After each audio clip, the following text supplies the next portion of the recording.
தம்பி, இதுல விஷம் கலந்து வச்சிருக்கேன், 2 பேர் எடுத்து குடி. அவன் சௌரிய புண்டைக்கு சொல்லுவா, வெளியூர்ல இருந்து நாங்க வந்துட்டோம்னா அவன் சௌரிய புண்டைக்கு பேச.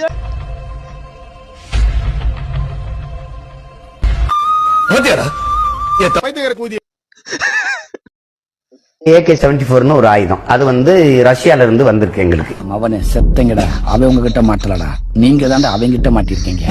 அரிசி போலதான் தோட்டா இருக்கும், ஆனாலும் ஒரு நெஞ்சில பட்டுச்சுன்னா முதுகுக்கு பின்னாடி எதுவும் இருக்காது. எனக்கு எங்க அண்ணன்ட்டே நேரடியா பயிற்சி எடுத்தா கடாபி தான் எனக்கு பயிற்சி கொடுக்குறாரு. அவரு நாங்க 2 ஒரு வயசான மாமச்சினு பேசிக்கிறீங்கன்னாரு. நாங்க கடைசி வரைக்கும் அண்ணன் தம்பி தான் பேசிட்டோம். என்ன சொல்றோம் பாருங்க.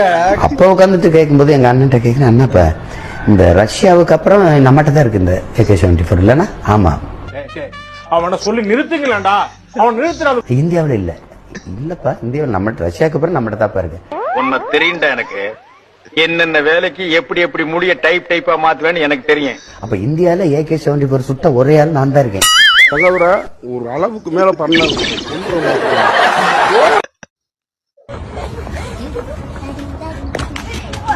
ஓ அப்படியா விஷயம்? ஒரு நிமிஷம். உண்டமானே நறுக்கி எறிஞ்சு புடுவேண்டி. பிஞ்சிலே பழுத்துருச்சு. என்னடா பண்ண போற?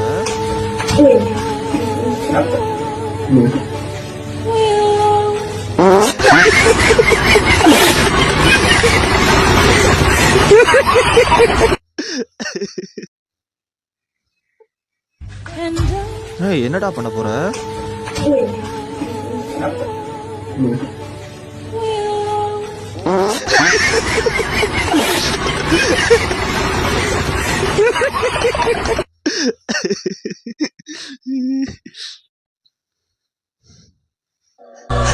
இது யாரு? ஒரு நாள் தமிழ் மீது, என் தாயின் மீது, என் தலைவன் மீது சத்தியம் விட்டு சொல்றேன், இந்த நிலம் எனக்கு சிக்கி. யாராச்சும் இவனுக்கு யாராச்சும் சான்ஸ் கொடுங்கப்பா.